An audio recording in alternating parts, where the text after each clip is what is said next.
dans le volet culturel. Mais oui, pour les salaires du président de la République seront réduits. C'est des ministres aussi.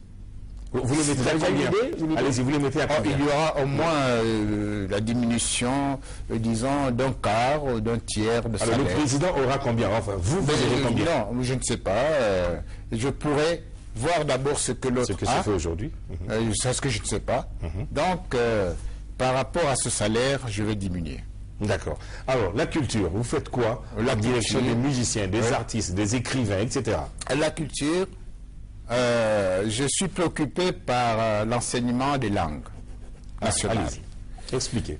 Quand, aujourd'hui, si vous voulez m'interviewer en Kituba ou en Lingala, quand je dis je ne sais pas, bon, on va se dire, mais comment un candidat qui ne sait pas parler, mais je n'ai pas été à l'école, on ne m'a pas enseigné. Le Kituba, on ne m'a pas enseigné le Lingala. Il faut que j'aille dormir quelques nuits à Poto-Poto pour l'apprendre. Mais à Kinshasa, on apprend ça à l'école. Donc depuis l'école primaire, jusqu'au lycée, jusqu'en classe terminale, il faut enseigner le Kituba, il faut enseigner le Lingala. C'est très important pour moi de faire ces choses-là. Les artistes, on doit les prendre en charge. Et regardez, un pays comme le Congo, il n'y a pas de cinéma, pas de cinéaste. Il faut quand même former des cadres dans le cinéma. Il faut former des cadres dans le théâtre. Il faut des cadres qui sachent, comme Kabandoudi, faire rire. C'est important. Donc, la culture congolaise sera examinée. Nous ne négligeons pas la culture. Si les moyens nous le permettent, nous construirons aussi au moins un musée. Il n'y a pas de musée. Beaucoup de produits, beaucoup d'articles du musée sont entassés, ça et là. Il faut construire un musée. Vous créez un véritable musée. Un véritable musée pour le Congo. Ça, c'est quand même quelque chose de très important. Comment on peut négliger ça? Voilà. Ça, c'est dans votre projet de société. Dans mon projet de société. Que prévoyez-vous pour la force publique? Allez-vous entreprendre des initiatives dans ce sens? Vous en avez parlé au début. C'est peut-être là, maintenant, l'occasion d'être un peu plus précis. La force publique, une armée républicaine, et ce que je ferai, comme toujours, dans tous les domaines, c'est d'abord la formation.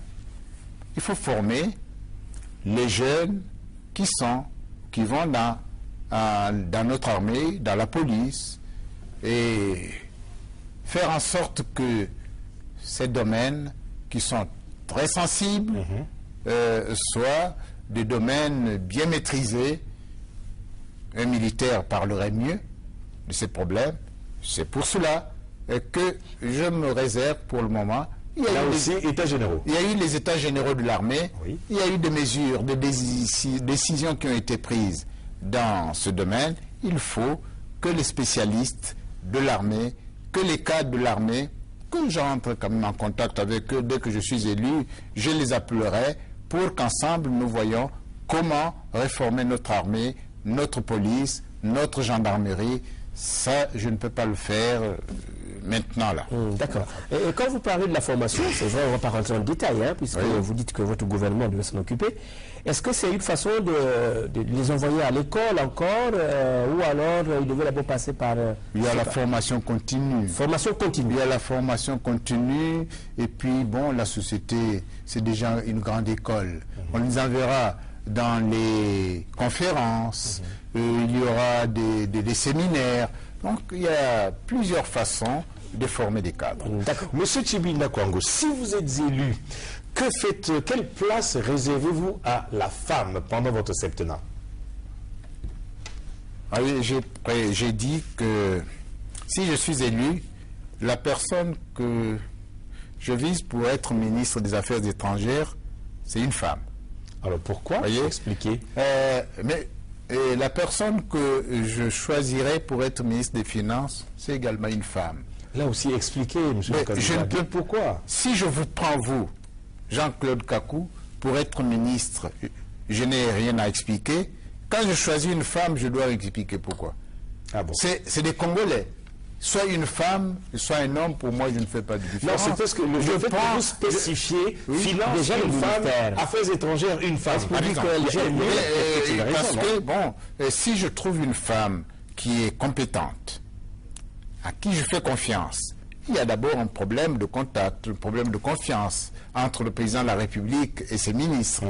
Bon, une femme, parce que je pense quand même que pour la rigueur dans la gestion des finances, je crois que j'aurai moins de problèmes avec la femme que je vise là, parce qu'elle est une femme... Ah, vous la connaissez déjà? Je la connais déjà. D'accord. Une femme de rigueur. Et donc... On peut déjà avoir son nom? Non. Ah, pas du tout. Je ne le dirai pas. C'est pas votre épouse, c'est pas votre épouse. non plus. C'est pas mon épouse, elle n'est pas des finances. Bon, entendu. Ce sera peut-être les dernières questions, mais puisqu'on parle des finances, j'ai une question à poser aux candidats. En parlant bien sûr du service de la dette, est-ce que le candidat dans son projet de société a déjà réfléchi quelles mesures, quelle politique mettre en place pour le service de la dette et de l'endettement? Bon, quand j'ai réfléchi à cette question, le Congo, c'est un pays, on disait, à revenu intermédiaire, comme la Côte d'Ivoire, comme le Gabon. Aujourd'hui, le Congo s'acharne à ce qu'on lui dise que tu es un pays très pauvre.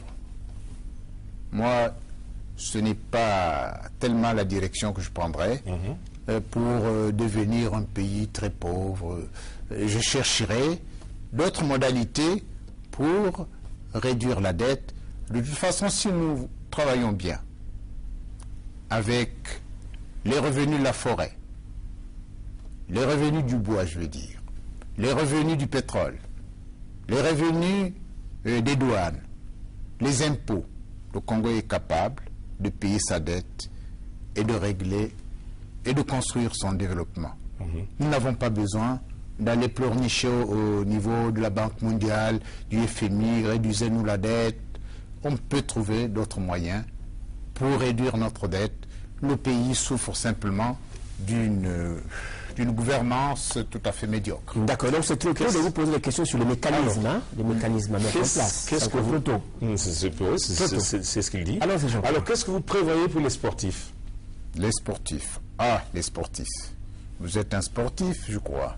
Oui. Bon, mais pour les sportifs, j'aimerais, quand je vais, après mon septennat, que les jeunes disent « Ah, le sport congolais a repris vie. A repris vie, c'est autant de Tostao, autant d'autres jeunes, au moins dans le football. Mais aujourd'hui, le Congo, c'est la dernière roue de la charrue. Vous allez faire quoi pour que justement... Mais vous savez que ce n'est pas compliqué. Pour faire le sport, il faut financer le sport. Si on met les moyens pour financer le sport, il y a des équipes qui prennent un entraîneur, il ne marche pas, il en change un autre. C'est un problème de gestion des jeunes, c'est un problème de financement. Ce n'est pas très compliqué, ça. Il faut aussi des infrastructures, non? Des stades, etc. On a les stades. Comment autrefois, avec le Tostao dont je parle, il y avait quel stade? Donc vous n'allez pas construire des stades? Il faut en construire. Il y a déjà un ici ou deux. Il y a un bon stade à Pointe-Noire. On en a construit un à Dolisie. À Wando. Oui, donc ce n'est pas les stades qui manquent. Si nous gérons bien ces stades, si nous gérons bien les jeunes, si nous gérons bien notre argent, nous sommes capables de ressusciter le sport au Congo. Venons-en à la politique étrangère, M. Tshibinda Kwangu. Y a-t-il un sujet de politique étrangère qui vous préoccupe en ce moment? Est-ce que vous suivez ce qui se passe au Niger? Oui. Le Niger qui a voulu modifier encore sa constitution. Ce n'est pas ça. Moi, la politique étrangère, pour moi, ça commence d'abord par les pays voisins. Oui, allez-y. Parce que je vais avoir une ceinture de sécurité. Si je suis en bon terme, en harmonie avec les pays voisins, j'ai déjà une sécurité pour mon pays. J'ai aussi, au niveau des affaires étrangères, c'est des relations qui vont me permettre de développer mon pays. Si je trouve au Sénégal des cadres, les ingénieurs capables de venir me faire les routes ici, j'irai les prendre là-bas si chez moi je n'en trouve pas. Mais si je trouve des ingénieurs chez moi, je préfère d'abord d'utiliser les ingénieurs chez moi, quitte à leur donner l'outillage petit à petit pour qu'ils deviennent performants. Mais les affaires étrangères, c'est d'abord la sécurité, plus le développement du pays. Et le développement du pays, je dois concevoir ça avec des partenaires étrangers. Et pour ce qui manque dans mon pays, j'irai chercher ça là où ça se trouve. Et c'est comme ça que je conçois les affaires étrangères. Il y a des pays qui sont à peu près au même niveau, point de vue population, au point de vue superficie, comme moi par exemple, j'ai fait un tour en Thaïlande. La Thaïlande, c'est un pays sous l'équateur, comme le Congo. Je vais voir là-bas pourquoi ils sont développés, qu'est-ce qu'ils utilisent. La Thaïlande, c'est le premier pays exportateur de manioc. On y produit près de 20 millions de tonnes de manioc et ils utilisent ça comme aliment de bétail. Et je vais aller voir. C'est un pays sous l'équateur, il faut que j'aille voir qu'est-ce qui se fait là-bas pour faire ça dans mon pays. La Thaïlande produit beaucoup de crevettes. Mais moi aussi, j'ai besoin de produire des crevettes pour l'alimentation de mon pays. Nous importons près de 700 000 tonnes de poissons. Mais pourquoi? Monsieur Tchibouda, nous arrivons à la fin de cette tribune. Nous vous en laissons la conclusion pour vous adresser aux Congolais. Chers compatriotes, mon slogan, vous le connaissez maintenant. Maintenant, ça suffit. Il faut que ça change. Ce changement est entre vos mains. L'élection du 12 juillet est une opportunité, une occasion importante pour que tout cela change. Mais les populations de Ouesso, de l'Alikwala, de la Cuvette et d'autres départements, ne m'en voulez pas si je ne viens pas jusqu'à vous, parce que je n'ai pas d'argent. Je n'ai pas honte de le dire. Manquer d'argent, ce n'est pas une faute. C'est une difficulté.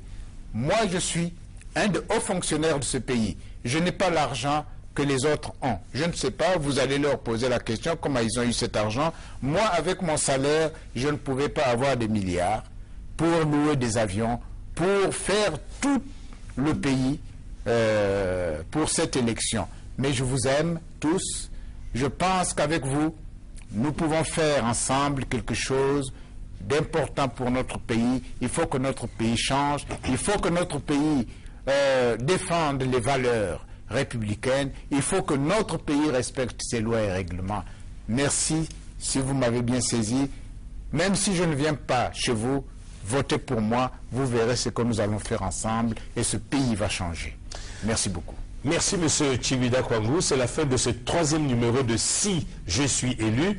Nous étions avec M. Jean-François Tchibouda Kwangou, candidat indépendant à l'élection présidentielle du 12 juillet. Merci de nous avoir suivis et à la prochaine occasion.